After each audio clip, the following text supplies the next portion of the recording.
Welcome back to సంపూర్ణ ఆయుర్వేదం. నేను మీ పావని.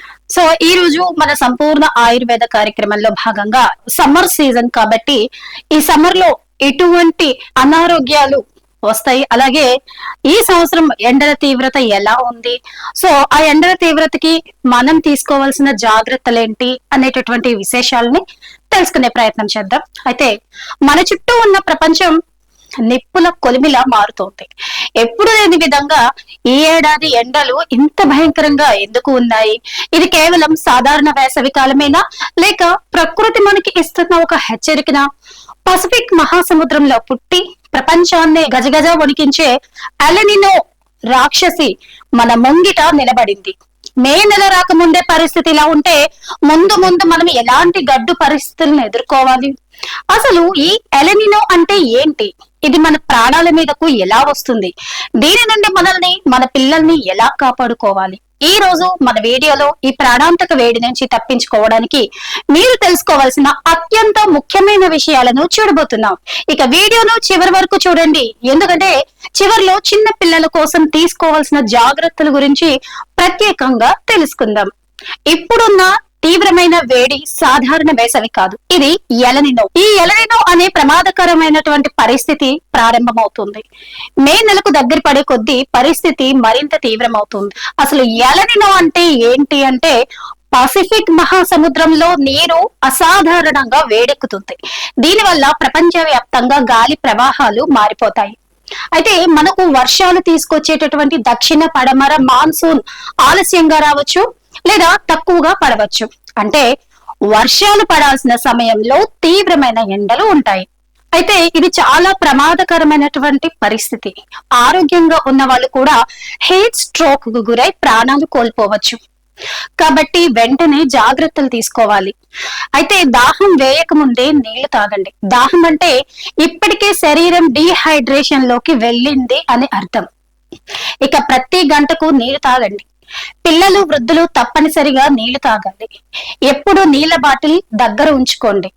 ఇక ప్రమాదకరమైన సమయం ఏంటంటే ఉదయం 11 గంటల నుంచి మధ్యాహ్నం 3 గంటల వరకు కూడా ప్రమాదకర సమయం. వీలైనంత వరకు ఇంట్లోనే ఉండండి. స్కూల్ స్పోర్ట్స్ లేదా బయట కార్యక్రమాల గురించి జాగ్రత్తగా ఆలోచించండి. పిల్లల ప్రాణాలు ఏ బహుమతి కన్నా ముఖ్యమైనవి.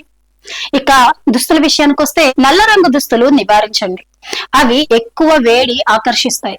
తెలుపు, పింక్ వంటి లైట్ కలర్ కాటన్ దుస్తులు ధరించండి. ఇక హీట్ స్ట్రోక్ లక్షణాలు ఎలా ఉంటాయి ఒకసారి తెలుసుకున్నట్లయితే, తీవ్రమైన తలనొప్పి ఉంటుంది, మూర్ఛపోతారు, వాంతులు, చెమటలు రాకుండా పొడిగా ఉన్న చర్మం ఉంటుంది. మరి ఈ లక్షణాలు కనిపిస్తే ఏం చేయాలి అది కూడా చూద్దాం ఒకసారి. ఇక వెంటనే నీడలోకి తీసుకువెళ్ళండి. తడి గుడ్డతో శరీరాన్ని తుడవండి. వెంటనే ఆసుపత్రికి తీసుకువెళ్ళండి. ఇక జంతువులను కూడా మర్చిపోవద్దు. ఇంటి పెంపుడు జంతువులు మాత్రమే కాదు, వీధి జంతువులకు కూడా సహాయం చేయండి. ఇంటి ముందు నీళ్లు ఉంచండి, నీడ ఉండేలా చూడండి. ఇక రాబోయే ఎలినినో పరిస్థితిని ఎదుర్కోవడానికి మనమంతా సిద్ధంగా ఉండాలి. ఈ భయంకరమైన వేడి నుండి మనల్ని మనం కాపాడుకోవడం ఒక ఎత్తు అయితే, ఇప్పుడు పుట్టిన పసిబిడ్డలను కాపాడుకోవడం మరో ఎత్తు. వారి చర్మం చాలా సున్నితంగా ఉంటుంది మరియు వారి శరీరం వేడిని త్వరగా గ్రహిస్తుంది. అందుకే పసిబిడ్డల విషయంలో ఈ జాగ్రత్తలు తప్పనిసరిగా చూసుకోవాలి. ఒక్కసారి ఆ విశేషాలు ఏంటో చూద్దాం. ఇక తల్లిపాలు మాత్రమే పట్టాలి. 6 నెలలలోపు పిల్లలకు నీళ్లు కూడా పట్టకూడదు. ఎండ తీవ్రత వల్ల పసిబిడ్డలు త్వరగా నీరసిస్తారు కాబట్టి సాధారణం కంటే ఎక్కువ సార్లు తల్లిపాలు ఇవ్వాలి. దీనివల్ల వారికి కావలసిన హైడ్రేషన్ అందుతుంది. ఇక దుస్తుల ఎంపికలో కూడా పసిపిల్లలకు మందపాటి బట్టలు లేదా డైపర్లు వేయకండి. వదులుగా ఉండేటటువంటి కాటన్ దుస్తులు మాత్రమే వాడండి. తల మీద వేడి తగలకుండా మెత్తని కాటన్ టోపీలు కూడా వాడచ్చు. ఇక గది ఉష్ణోగ్రతను చూసుకున్నట్లయితే, పిల్లలు ఉన్న గదిలో గాలి, వెలుతురు ధారాళంగా ఉండేలా చూడండి. మరీ చల్లటి ఏసీ కంటే గాలి తగిలేలా ఫ్యాన్ కింద ఉంచడం మంచిది. నేరుగా ఫ్యాన్ గాలి వారిపై పడకుండా చూసుకోండి.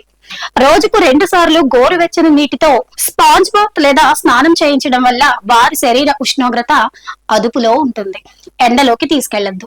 ఉదయం 10 నుంచి సాయంత్రం 5 గంటల వరకు పసిబిడ్డలను అస్సలు బయటకు తీసుకురాకండి. కిటికీల నుంచి వచ్చే ఎండ నేరుగా వారి మీద పడకుండా తెరలు వాడండి.